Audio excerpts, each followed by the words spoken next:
చున్నాము దైవమా. ప్రియమైన వాళ్ళరా, ఈరోజు యొక్క ప్రార్థన అంశరత ప్రార్థన టైటిల్ ఈవేళ సన్నిధిలో వాక్య పఠనము ప్రార్థన చెప్పుకుంటున్నాము కదా. మానవుని జీవితంలో ఒక వ్యవసాయదారుడి చేతిలో గొడ్డలి ఒక కత్తి ఎంత అవసరమో, అది ఎంత ఆయుధమో, యుద్ధవీరుడైనటువంటి బాల్య వయస్సులో దావీదు చేతిలో వరిసేల ఎంత ఆయుధమో, అలాగే భారతీయులకి పాకిస్తాన్లకి మధ్య జరుగుతున్నటువంటి గొడవల్లో ఈ గన్నులు తుపాకీలు వాళ్ళకి ఎంత ఆయుధమో, చదువుకునే విద్యార్థికి పెన్న ఎంత ఆయుధమో, క్రైస్తవుడికి వాటన్నిటికంటే శ్రేష్టమైన ఆయుధము ప్రార్థన. హల్లెలూయా, అంతే కదండి, అంతే. ఈ ప్రార్థన చాలా పవర్ఫుల్ ప్రార్థన. ఎంత ఆయుధం అంటే, ఏలియా ప్రార్థన చేస్తే ప్రియమైన దేవుని బిడ్డలారా అగ్ని దిగి వచ్చిందంట. ఎక్కడి నుండి? ఆకాశం నుండి. హల్లెలూయా, హల్లెలూయా. ఆయన ప్రార్థన ద్వారా ఆకాశం నుండి అగ్ని దిగి వచ్చిందంట. ఎంత గొప్ప ఆయుధము ప్రార్థన. అలాగే యెహోషువ ప్రార్థన చేస్తే సూర్యచంద్రులే ఆగిపోయారు. హల్లెలూయా. ఈ ప్రార్థనకి దానికి ఏమైనా వైర్లు ఉన్నాయా? ఏమైనా శాటిలైట్స్ ఉన్నాయా? ఏమీ లేవు. కానీ నీ నోటి నుంచి వస్తున్న ప్రార్థన అంత పవర్ఫుల్.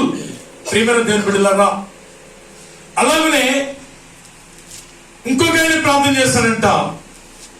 3.5 సంవత్సరాలు వర్షము ఆగిపోయిందంట. ఆయన ఎవరంట?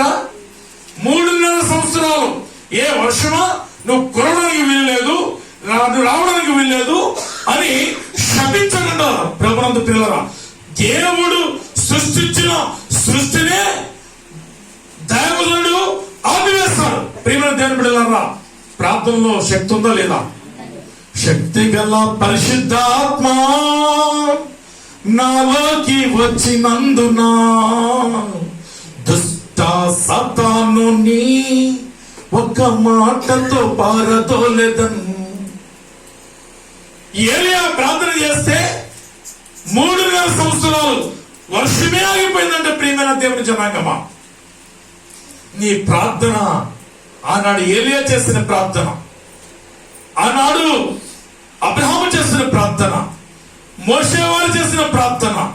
హల్లెలూయా, హల్లెలూయా. దానియేలు ప్రార్థన చేస్తే సింహాల నోళ్ళు మూయబడ్డాయి. ప్రార్థన పవర్ ఉందా లేదా? అంతా పవర్ ఉందండమ్మా. ఎందుకు ఈ ప్రార్థన అనేటప్పటికీ మనుషులు సన్నగలిగిపోవటం.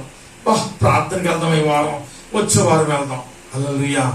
నీ ప్రార్థనలో దేవుడు ఏముంచాడంటే అగ్ని శక్తులతో. ప్రియమైన దేవుని బిడ్డలారా, ఆ ప్రార్థన ఎంత విలువైందంటే ఆ ప్రార్థనే చచ్చిన వాడును లాజరును లేపలేదంట.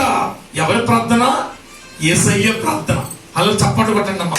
చెప్తున్నప్పుడు సంతోషం బాడీలో అలా ఉప్పొంగిపోవాలి. దేని మహిమ కలుగును గాక. హల్లెలూయా, హల్లెలూయా.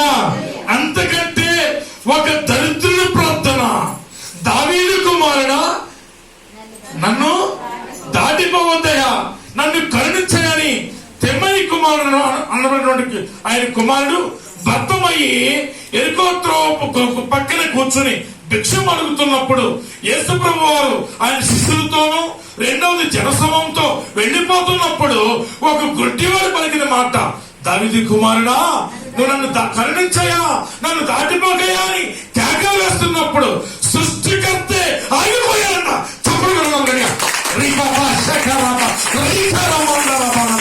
నీ ప్రాంతంలో శక్తి ఉంది, నీ ప్రాంతంలో పవర్ ఉంది, నీ ప్రాంతంలో ఆశీర్వాదం నేను నమ్మితే చేస్తున్నాము. ప్రార్థన అంటే ఎందుకు? పెళ్లి కొడుకు దగ్గర మంగళసూత్రం కట్టించుకుంటారు మౌనంగా. ఈ మధ్యకాలంలో చౌరయ్య గారు శరీరం సహకరించిపోయినా నాకు తెలిసిపోకపోయింది, చాలా ఇబ్బంది, బాబు ఇష్టం. ప్రార్థన ఎవరికైనా దేవుని స్తోత్రం చెప్పండి అందరూ. హల్లెలూయా. పెద్దదైన మోకరించని ఖచ్చితంగా వేస్తున్నాము అంతే. అందరికి బాడీ సహకరించవు. నేను కూర్చోండి అలా దేశం సంగతి చాలా పట్ల మాంసం ఇలా చేతులు ఎత్తాను కదా ఒకసారి, ఇదిగో ఏలు వసిపోయింది. అలా బాడీ కండిషన్స్ అధికమైన బరువు, చాలా కష్టం అయినా మోకరించాలి. నేను మహిమ కలుగును గాక. నేను స్తోత్రం. మోకరించడం చిన్నతనమేమి కాదు. నీ విలువ పాడైపోద్దు, నీ విలువ తగ్గదు. ఆయన నామం పేరిట ప్రతి మోకాలు వంగాలి. ఆయన నామం పేరిట ప్రతి నాలుక దేవుని గర్భాలను స్తుతించడానికి దేవుడు ఈ మట్టి పాత్రలో నిన్ను జ్యోతిలాగా వెలిగిస్తున్నాడు. దేవుని స్తోత్రం. హల్లెలూయా. అది ప్రార్థన చెయ్యాలండి. అలాగా ఖచ్చితంగా ఇలాంటి భక్తులు ఎందరో ఉన్నారండి. సాధు సుందరశంకర్ గారు జ్ఞాపకం చేసుకుంటే ఆయన చేసింది ప్రార్థనే. ఆయన మోకాళ్ళలోతు చూస్తే హైదరాబాద్ లో వెళ్ళినప్పుడు మరి నేను చూస్తాను ఆ ప్లేస్ లో ఆయన మోకాళ్ళు వేసిన కాడ గుంటలు కూడా ఉన్నాయి. ఖచ్చితంగా గుంటలు ఉన్నాయి. అయ్యా జనాలకు ఆహారం కావాలంటే ఏదో ఒక లారీ వచ్చి ఇది ఇలాగా దైవజనులకు ఇమ్మని లారీ వచ్చిందండి అని అనగానే ఎక్కడి నుంచి వచ్చింది ఎవరు తెలవదు. దేవుని స్తోత్రం. నీ ఇంట్లో ప్రార్థన చేయాలి, నీ బిడ్డ కోసం ప్రార్థన చేయాలి, నీ భర్త కోసం ప్రార్థన చేయాలి. భర్త వెళ్ళిపోయిన తర్వాత ఆ రోజులు కొడుకులు వేసుకుని ఆమ్లెట్లు వేసి అర్థం కాదు.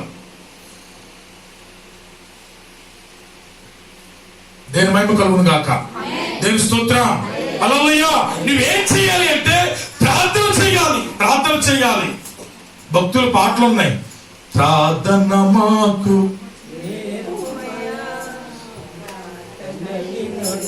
పావనుడా, ప్రార్థన మాకు నేర్పుమయా. దేవుని మహిమ కలుగును గాక.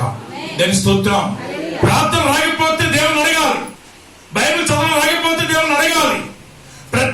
ప్రతి విషయం కూడా దేవునితో అడగాలి ఖచ్చితంగా. ప్రార్థన అంటే దేవునితో సందర్శించుట, దేవునితో మాట్లాడుట, ప్రార్థన చేయాలి. ప్రార్థన ప్రియమైన దేవుని బిడ్డలారా, నీకు అవసరమైనప్పుడు అయ్యా క్రిస్మస్ వస్తుందండి, ఓ నా యజమానుడా ఈ వేళ నాకు నీవు ఏమైనా ఉప్పాడ పట్టు కొనాలి ఈ సంవత్సరం నాకు అడుగుతున్నావు నీ భర్తని.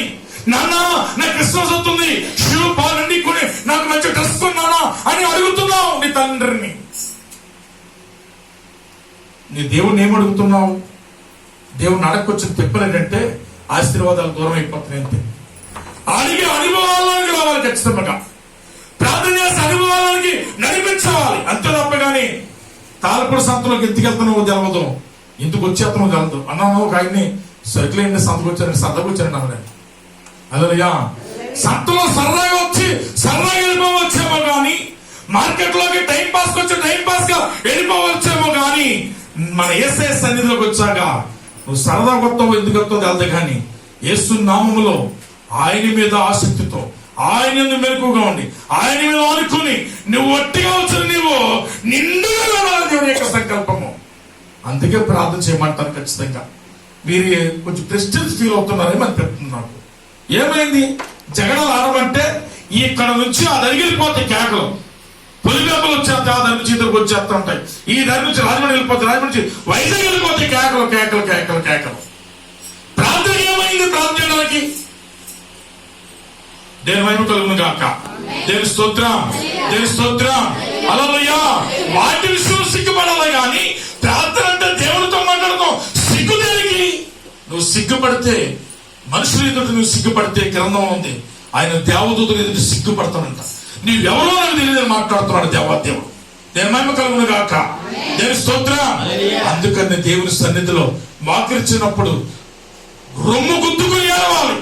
సుంకరి దేవాలయం బయట నిలబడి రొమ్ము గుద్దుకుని ఏడుస్తున్నాడు, ప్రార్థిస్తున్నాడు. ఖచ్చితంగా ప్రత్యేతాపంతో ప్రార్థన చేస్తున్నాడు. అలాంటి ప్రార్థన, అలాంటి ప్రార్థన రూపము ఇంపైనదానికి ఇంపైనదై ఉండాలంట. ఈ ప్రార్థన ఇంపైన ప్రార్థన ఉండాలి. కానీ నోరు తెరవకుండా వెళ్ళిపోతే ఎలాగా? నల్లగా ఉంటుంది అంత పెట్ట పంగ కూడా ఎలాగా వస్తుంది మా కొట్టుకొని కావు అంటది. అది ఎక్కడ చెప్తావు? ఇది నోరు తెరవగానే అది నోట్లో పురుగులు పెడుతుంది మామూలుగా. మరి రెండోసారి మళ్ళీ పెడతానే ఉంటుంది ఖచ్చితంగా. పిల్లల నోరు తెరవాలి, తల్లి నోటి నిండా పెట్టాలి. దేవుని స్తుతిని ఎప్పుడందరూ హల్లెలూయా. నువ్వు నోరు తెరిస్తేనే కదా నీ నోట్లోకి వచ్చేది ఆహారం. నువ్వు నోరు తెరవు, 32 పళ్ళు ఎక్కడ కనపడుతున్నట్టు దేవుని స్తోత్రం. దేవుడు చూస్తున్నాడు ఖచ్చితంగా. నువ్వు నోరు తెరిస్తావేమో, నోటి నిండా ఆశీర్వాదం ముద్దును, వెన్న ముద్దు లాంటిది నీ నోట్లో తిరిగిస్తామని చెప్తున్నాడు ఖచ్చితంగా. నోరు తెరిస్తే మీకు గుళ్ళోకి వచ్చి ప్రార్థన అంటే ఏదో ఒకటో రెండో గొంతు కుప్పనూరుకున్నప్పుడు అక్కడ కాకిన పడద్ది, ఈ దగ్గర కాకిన పడద్ది నూరుపుడు సంగతులు ఆ చీకటి రాత్రులు కళ్ళం దొక్కుతున్నాం. అలా ఉంది ఇక్కడ ప్రార్థన. ప్రార్థన ఉన్నప్పుడు ఎలా ఉండాలి? ఎవరిదో ఇల్లు కాలిపోతుంటే అమ్మాయి బాబు ఇల్లు కాలిపోతుంది. ఎంత ఆసక్తి, ఎంత కంగారు, ఎంత భయము, ఎంత ఆందోళన. ఏది నీ ప్రార్థన ఆందోళన ఉండదు, నీ ప్రార్థన భయం ఉండదు, నీ ప్రార్థన ఆసక్తి ఉండదు, నీ ప్రార్థన తొందరపాటు ఉండదు. పొడపం వెళ్తుంది కప్పని నేను నెమ్మదిగా దారి ఉంటాను. నిజంగా దారి కూడా కనపడుతున్నావు. మా ఇంట్లో చూసి వచ్చిపోవాలి. ఇటు దాని ఒక ఆ పాస్టర్ గారు గడుతున్నారు, అంట్లు గడుతున్నారు. ఈ లోపల ఆవిడొచ్చి గేట్ అన్నా వేసేసిన బాండు, తీసేసిన బాండు, గేట్ అడ్డంగా వచ్చింది ఏమన్నా ఒక ఆవిడ ప్రహారీ బాండు చేసి ఓపెన్ చేసినంతే. ఈ పొడపం రైమని వచ్చి ఆవిడ కాలు నుంచి వెళ్ళిపోయి కంప్యూటర్ రూమ్ లో వెళ్ళిపోయిందంతే. ఏ పాము అట్ల మీద ఎదురుకి వెళ్ళొస్తాం మొదలెట్టాను. మొత్తం మీద కంప్యూటర్ రూమ్ లో పక్కన పడిపోయాను. ఎట్లా జరుగుతానికి పాముకి ఎక్కడ ఖాళీ ఉంటే అక్కడ దూరిపోతా వెళ్ళిపోయిందంతే. ప్రార్థన అలాంటిది కాదు. ఒక నిబంధనతో కూడిన ప్రార్థన, ఒక కమిట్మెంట్ తో చేసే ప్రార్థన. నీ జీవితంలో ఏదో ఒక సమస్య ఉంటే నీ జీవితంలో ఆ సమస్యను ఎత్తువంటి చేయాలి. ప్రార్థన అంటే నీ ప్రార్థనలో పవర్ ఉండాలి. వీళ్ళ కరుణకర వీరుడు కాదు. ఇక్కడ మీ అందరూ ప్రార్థన దేవుడు అంటాడు. ఎందుకు ప్రార్థన చేయలేదు? ప్రార్థనలో పవర్ ఉండాలండి, పరిశుద్ధాత్మ శక్తి ఉండాలి. అది పొందుకోవాలి. స్తోత్రం. ప్రార్థన ఎలా చేయాలి నేర్పిస్తాను. 4 మాటలు నేర్చుకుందాం. లూకా సువార్త 22వ అధ్యాయం 4వ వచనంలో అది ఎలాంటి ప్రార్థన చూడండి. నా యేసు ప్రభువు చెప్తున్న మాట ఏమని చెప్తున్నారు ఆయన శిష్యులకి? మీరెందుకు నిద్రించుచున్నారు? శోధనలో ప్రవేశించకుండా ఉన్నట్లు లేచి దేవుని మహిమ కలుగును గాక. చాలండి. ఎందుకు దేవాదేవుడు ప్రభువారు రేయ మొదలు జాములు లేవమంటున్నారంటే, నీ ఇంటిలో కానీ, నీ ఒంటిలో కానీ, నీ బిడ్డల మీద కానీ, నీ భర్త మీద కానీ, నీ భార్య మీద కానీ, నీ తల్లిదండ్రుల మీద కానీ, నీ తోడబుట్టిన వారి మీద కానీ ఏ శోధన కానీ కీడు కానీ రాకుండా ఉన్నట్లుగా ముందుగానే ఏం చేయాలి? పెందల కాడని రేయి మొదలు జామునే నువ్వు లేచి ఏం చేయాలి? ఇప్పుడు ప్రార్థన చేయాలి. వాడు మునిగిపోతుందంట పక్క నుంచి. అందరూ బియ్యం బత్తలు, ధాన్యం బత్తలు, కంది మూటలు, ఆ మూటలు, ఈ మూటలు పడేస్తున్నారంట. హల్లెలూయా. కానీ అన్ని మూటలు పడేస్తున్నారు. ఏం చేయాలో చేయడం లేదు, కానీ ఏం చేయకూడదో చేసేసుకుంటూ వెళ్ళిపోతున్నారు. అలా తెలవదు. హల్లెలూయా. కానీ హల్లెలూయా ఒక ఆయన ఉన్నాడంట, బాధకుడా నేను నశించిపోతున్నాము అంట. దేవుని స్తోత్రం. ఏం చేయాలి? శిష్యుడు ప్రార్థన చేయాలి. కానీ ప్రభు దగ్గరికి వచ్చి మేము నశించిపోతున్నాము, నీకు చిత్త లేదా అని అడుగుతున్నాడంట. పక్కన నుంచి తుఫాను వస్తున్నప్పుడు ప్రభు వారు అన్నారంట, ఎంతకాలం నేను మీతో ఉంటానయ్యా అన్నాడు. దేవుని స్తోత్రం. హల్లెలూయా, హల్లెలూయా. కానీ దీపం ఉండగా ఇల్లు చక్కబెట్టుకోమని అర్థం ఏంటంటే, నువ్వు సజీవురాలుగా క్షేమంగా సురక్షితంగా ఉన్నప్పుడే ప్రార్థన చేయడం నేర్చుకోవాలి. దేవుని స్తోత్రం. ప్యాంట్ ఎలాగేసుకోవాలో, టై ఎలా కట్టుకోవాలో, చీరకి ఇక్కడ స్టెప్ ఎలా పెట్టాలో, ఇక్కడ రోజు గులాబీ ఎలా పెట్టాలో, ఏ చీరకి ఏ గాజు బ్యాంకులు చేయాలో అది ముఖ్యం కాదు. పెట్టుకోవద్దని చెప్పను, పెట్టుకోమని నేను ఎంకరేజ్ చేయను. కానీ ఏది నీ జీవితానికి ప్రాముఖ్యత అంటే ప్రార్థన. దేవుని స్తోత్రం. దేవుని స్తోత్రం. నువ్వు పూలు ఎంత పెట్టుకున్నావు నేను అన్న చెప్పను కూడా, నువ్వు గాజులు ఎంత వేసుకున్నాను చెప్పను కూడా. నా పని కాదు. ఏది పని అంటే నేను ఆత్మ సంబంధంగా నడిపించటమే నా పని. దేవుని స్తోత్రం. ఈ అంతలో కనపడి అంతలో మయమైపోతాయండి. ఇవి ఉంటాయండి కూడా. ఉన్నావు నువ్వు పెట్టుకోమని చెప్పను, పెట్టుకోవద్దని చెప్పను, కానీ నువ్వు ఎలా ఉన్నావో చెప్తాను. దేవుని స్తోత్రం. నువ్వు ఎలా నడుచుకుంటున్నావో చెప్తాను.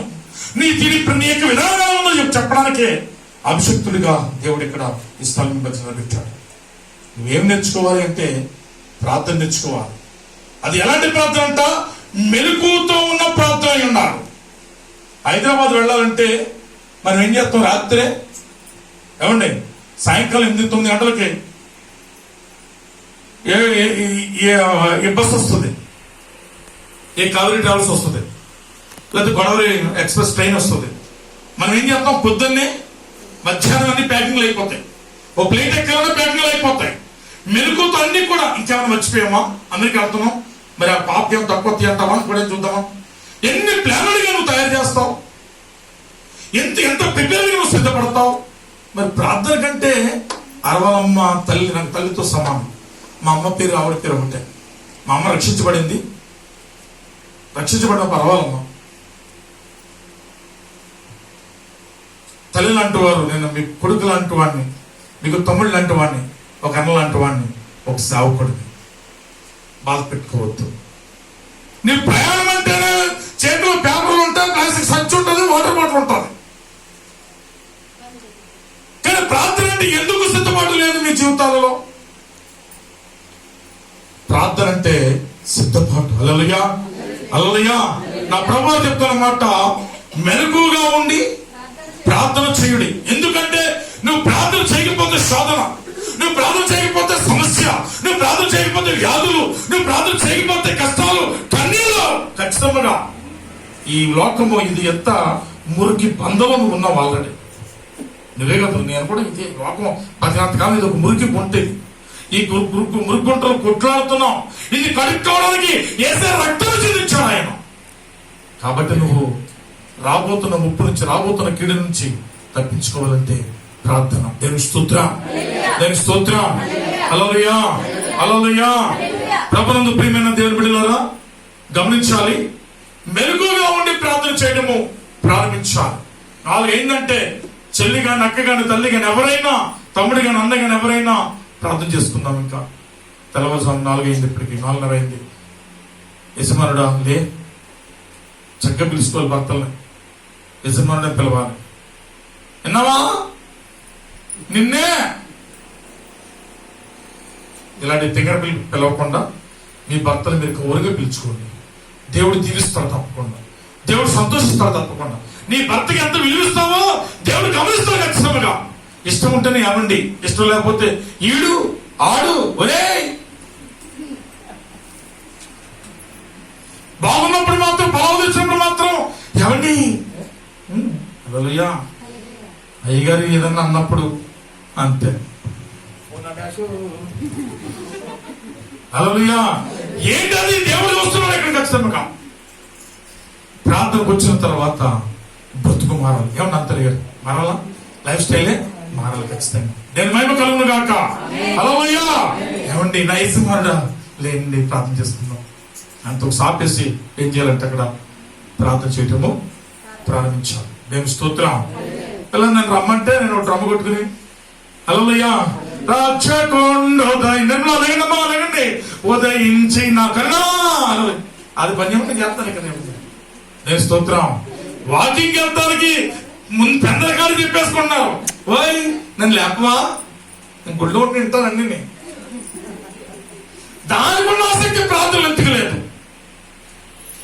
మెలకువగా ఉండి ఏం చేయాలంట, ప్రార్థన చేయాలి. నీ కుటుంబం కోసం ప్రభువుని పిల్లగా మెలకువగా ఉండండి అని ప్రభు చెప్తున్నాను. ప్రతి విషయంలో మెలకువ. ప్రార్థన సమయం అవుతుంది, వెళ్ళాలి.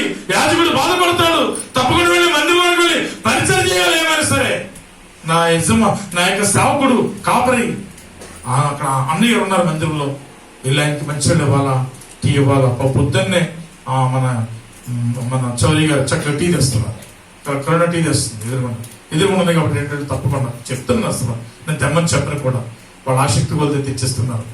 మీకు కూడా తెలిస్తే ఈ మధ్యకాలంలో లోపలికి వచ్చి నాకు తమ్ముడు టైటిల్ పెట్టాడు, శిలకని పేరు పెట్టాడు. నాకు ఈ శిలక ఎప్పుడు వస్తుంది ఎందుకు తెలదంట, ఇప్పుడు వెళ్ళిపోతుంది తెలదంట. నేను వచ్చి మీరు నమ్మండి, ప్రార్థన చేస్తూనే 24 గంటలు చేస్తూనే ఉంటాను, ఫోన్లు వస్తూనే ఉంటాయి, ప్రార్థన చేస్తూనే ఉంటాను. దేవుని స్తోత్రం. ఈ ప్రార్థనలు పడితే రాత్రి పొద్దున్న 10 గంటలకు వచ్చినండి 7, 8, 9 అవుతూనే ఉంటుంది సమయం. దేవుని మహిమ కలుగును గాక. దేవుని స్తోత్రం. ప్రార్థన ఎందుకంటే మీరు బాగుండాలని, మీ బిడ్డలు బాగుండాలని, దేశం బాగుండాలని, అందరూ కూడా ఆరోగ్యవంతంగా ఉండాలని సేవకుడి మందిరంలో కందిరి కారుస్తున్నాడు. ప్రతి విషయంలో దైవజనుడు మందిరం ఉన్నాడు, ఆయనకి కాస్తంత అల్పాహారం తీసుకెళ్తాం, కొంచెం పానీయం తీసుకెళ్తాం. ఆసక్తి ఉండాలి, ఆసక్తి ఉండాలి, క్రియలు కనిపించాలి. ప్రియమైన దేవుని బిడ్డలారా, మెలకువగా ఉండి చేసే ప్రార్థన నీ కుటుంబ క్షేమాభివృద్ధి, కుటుంబం అంతా చేసుకునే ప్రార్థన. రెండవది పట్టుదలగా చేసే ప్రార్థన అంట. తెగ ప్రార్థన కాదు, కాలక్షేమ ప్రార్థన కాదు. హల్లెలూయా స్తోత్రం స్తోత్రం ఆమె హల్లెలూయా అయిపోయింది, అది కాదు ప్రార్థన. నీ ప్రార్థనలో ఏముండాలంటే పట్టుదల కనిపించాలంట. కాబట్టి పార్ట్ 1 పార్ట్ 2 చేయటాన్ని నీ ప్రార్థనలు ఏముండాలండి? పట్టుదలంట. రోమపత్రిక